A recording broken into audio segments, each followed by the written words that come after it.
పవన్ కళ్యాణ్ గారి తపన ఏంటండి? దగ్గర నుంచి మీరు చూశారు కాబట్టి. మంచి సమాజం, మంచి రాష్ట్రం, క్రైమ్ లేని ఒక society, main law and order స్ట్రిక్ట్గా ఉండాలి, క్రైమ్ లేని సొసైటీ ఫ్లరిష్ అవ్వాలి. అంటే పూర్ పీపుల్కి ఒక సొసైటీలో, ఒక సమాజంలో గవర్నమెంట్ నుంచి దక్కవలసినవి అన్నీ దక్కకుండా ఇబ్బంది పడకుండా ఉండటం అనేది ఆయన ఒక ఎప్పుడు ఆ మనసులో ఆయన ఆవేదన ఉంటుంది. So for a better society flourish అవ్వాలి, క్రైమ్ ఉండకూడదు, క్రైమ్ అనేది ఉండకూడదు అనేది ఆయన ఒక కోరిక. ఎలక్షన్ క్యాంపెయిన్లో పవన్ కళ్యాణ్ గారు చాలా స్పీచ్లు ఇచ్చారు, కానీ ఎప్పటికీ ఏదైనా పవన్ కళ్యాణ్ గారి గురించి ఒక ఫైర్గా మాట్లాడాలి అనుకుంటే ఒక స్పీచ్ బయటకు వస్తుంది. అది మీ నడిబొడ్డులో ఇచ్చిన స్పీచ్. ఎక్కడండి? రౌడీ నా కొడుకుల్ని గొడ్డలిప్పించి తరిమి కొడతాను అని చెప్పి ద్వారంపూడి చంద్రశేఖర్కి హెచ్చరించింది. ఆయన మీ ప్రాంతంలోనే ఉన్నారు. వాళ్ళందరూ సెటరేట్ అయ్యారా? So system will take care అండి. He will make sure the system will not bend for them. ఆయన వ్యక్తిగతంగా వచ్చేసి కొట్టేస్తానంటాం కాదండి. అలాగ నీ ఇష్టానుసారంగా నడిచేలాంటి ఒక వ్యవస్థనైతే నేను ఉండనివ్వను. ఎవరికైనా ఒకే వ్యవస్థ, సామాన్యుడికైనా నీకైనా ఒకే వ్యవస్థ. మట్టలిపి కొడతాను అంటే వచ్చి ఫైటింగ్ చేసుకుందాం అని కాదు దాని అర్థం. నువ్వు సొసైటీలో, సమాజంలో నువ్వు పిచ్చి పిచ్చి వేషాలు వేస్తే ఈ సిస్టమ్ నిన్ను అలా తయారు చేస్తుంది. ఆ సిస్టమ్ని అంత స్ట్రెంగ్తన్ చేస్తాను, ఆ సిస్టంలో నేను ఉంటాను, ఆ సిస్టంలో తప్పు జరగనివ్వను అని చెప్పిన మాటలు అవి. సెట్ అయ్యారా? సిస్టమ్ విల్ టేక్ కేర్ అండి. సెట్ అయ్యారంటే ఏమో, నేనైతే ఈ మధ్యకాలంలో ఏమి ఇంటర్వ్యూలు ఏం చూడలేదు. ఎవరేం మాట్లాడినా సరే వచ్చి ఇంటర్వ్యూ ప్రెస్ మీట్లే పెట్టేస్తారు. ఇదే సరిపోతున్నదా మీకు?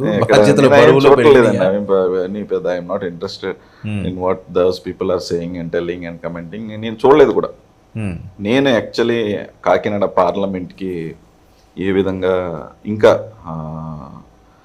బాగా పనిచేయగలదు అనే దాని మీద, ఢిల్లీలో వాట్ ఈస్ పార్లమెంటరీ అనే దాని గురించి నేను ఆల్మోస్ట్ ఒక కోర్స్ లాగా జాయిన్ అయ్యి కూడా నేర్చుకున్నాను. నేను how to use all my tools in parliament అనే దానికి.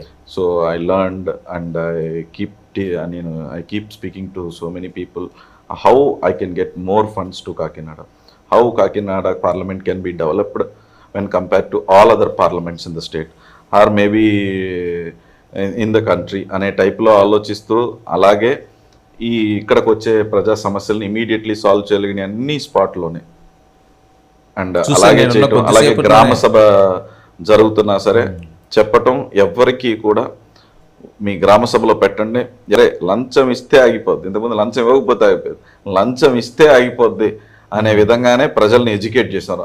గ్రామ సభలో కూడా మాది నాయకుడు పవన్ కళ్యాణ్ గారు, అలాగే పంచాయతీరాజ్ మినిస్టర్ డిప్యూటీ సీఎం గారు ఇచ్చిన ఆదేశాల మేరకు గ్రామ సభలో లంచం ఇస్తే పని ఆగిపోద్ది అనేది కూడా ఎడ్యుకేట్ చేసి ప్రజలకు కావాల్సిన అన్ని ప్రయారిటీస్ని ప్రజలతోనే సెలెక్ట్ చేసుకుని గ్రామ సభలో కూడా పెట్టించవచ్చు.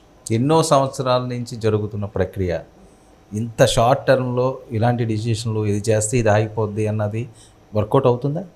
అంటే ఐ డోంట్ గెట్ అండర్స్టాండ్. ఏదైతే మీరు లంచం ఇస్తే పని ఆగిపోద్ది అని ఈ సిస్టమ్ ఎడ్యుకేట్ అండి. మనం ఒక సిస్టమ్ అయితే స్టార్ట్ చేయాలి కదా, మార్పు కోసం రిజల్ట్ కనిపిస్తున్నదా అని. రిజల్ట్ కనిపిస్తుందండి, ఎందుకు కనిపించదు? కంపల్సరీగా కనిపిస్తుంది. ఒకటి రెండు జరిగినాయి అనుకోండి, ప్రజలు ఎడ్యుకేట్ అవుతారు. ఏదైనా అలవాటే కదండి, అడాప్టేషన్ తీసుకోవడం కదా. సో మంచి పరిపాలన వచ్చినప్పుడు డెఫినెట్లీ ఇలాంటి వాటికి అలవాటు పడతారు పబ్లిక్ కూడా. అలాగ తయారు చేసింది రాజకీయ నాయకులే, ఇలా తయారు చేయబోయేది రాజకీయ నాయకులే. ఉదయ్ గారు, పవన్ కళ్యాణ్ గారు బిఫోర్ ఎలక్షను, ఆఫ్టర్ ఎలక్షను ఏంటి ఆయన ఒక యోగిలా తయారైపోయారని చాలామంది మాట్లాడే పరిస్థితి. ఇంతకుముందు అంత ఫైర్గా ఉండేవారు, చెప్పులు తీసేవారు, పీక పిసుకుతాననివారు. ఇప్పుడు అసలు నిత్య విద్యార్థిలాగా చాలా కూల్గా, కామ్గా వెళ్ళిపోతున్నారని.